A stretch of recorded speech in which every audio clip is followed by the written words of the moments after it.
One Saturday in April, I was at the Union City Presentation Center in Markham signing agreements with my clients. The center was closed for all walk-in because they didn't need any more buyers. I was walking by the reception, then suddenly someone pointed at me. I know him, he's Condo. I watched his videos. The receptionist looked at me. They said they know you. Do you know them? What is your name? Okay, they know my name and now I know theirs. We don't have any reason not to let them in. That was how the story began. The nice couple used to live in a $2 million house in Markham. They are about to retire and their husband started having knee joint problems. So they figured that it is about time to downsize to a condo to avoid the stairs and reduce the amount of housework. By the way, if you are suffering from knee pain, try reverse pedaling on the elliptical, just 20 minutes a day. You will see results in just a couple weeks. I'm a living proof of that. It really works. Back to the story.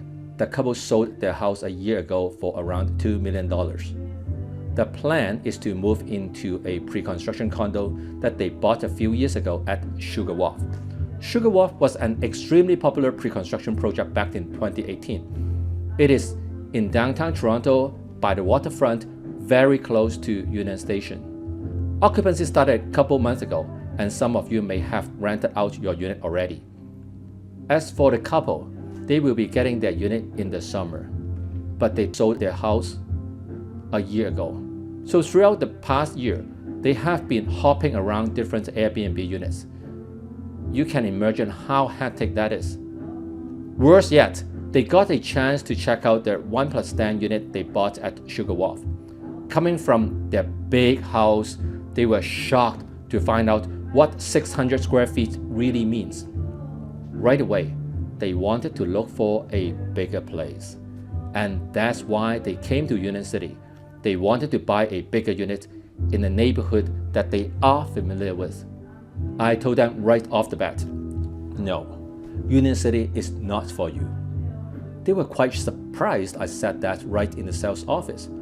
What would you do if you were the couple? There are 3 lessons I want to share with you from this story, and the third one is a common mistake that a lot of people make. If you'd like me to share more real-life stories like this one, comment below, subscribe, and hit the bell for more. Lesson number 1. Time is the most precious thing you have. The only thing that is fair in life is we all have 24 hours a day, 365 days in a year. You cannot ask for more or less.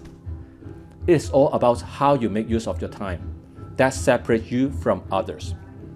Let's go back to the couple. They have this small condo that they really don't like, and they want to fix that by buying a bigger condo at pre-construction. That's jumping from one mistake to an even bigger mistake. Buying a pre-construction means that they are going to be stuck at a place that they don't like for 5 precious years while waiting for the new place to be built. When you are at your retirement age, personal enjoyment should be the number 1 priority. What they need to do is to look for a place that they like on the resale market, something that they can enjoy immediately. Lesson number 2. Make money with your money. With the house sold, the couple has $2 million retirement fund. That's great, but what if they just put that into a bank account? They are just going to watch the money shrink. Even with the high interest rate today, the interest income just barely covers inflation. And as they spend the money year by year, the lump sum keeps getting smaller and the interest income will also become smaller. $2 million is a good amount of money, but after all, it is a good idea to make sure that that is enough to support all the living expenses over the next 30 to 40 years. What if you put the $2 million into an income generating machine? Let's just say you take $1 million out and buy a condo unit in downtown Toronto. The rent you can collect today is around $4,000. There will be no mortgage payment, So $1,500 will be more than enough to cover all the expenses: condo fees, property tax, rental management fee. That means you will be receiving $2,500 income in your pocket every single month. And the most important thing is you still have your original $1 million even if the condo price stays flat. What are the chances of a condo price staying flat in Toronto for the next 30 years? You see, if you don't want to just sit and watch your money shrink, you have to make more money with your money. Lesson number 3. Don't confuse an investment with self-use. This one is a common mistake. So common. I want to purchase a unit for investment for now, maybe for self-use later. I hear that all the time. You see, investment and self-use have contradicting requirements, and it does not make sense to try to satisfy both at the same time. For an investment unit, you want to pick something that's popular for rental, something small at a very convenient location, catching that target audience who are starting out and not ready to buy yet. For self-use, you want something that satisfies your own requirements.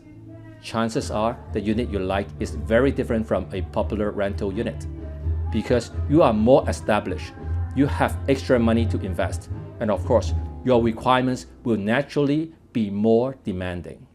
So, if you want to hash the housing market with your extra money, then focus on an investment unit and forget about self-use.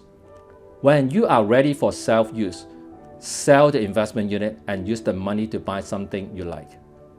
You have to be very clear about what your goal is if you want to know how to make the best decision in your particular situation.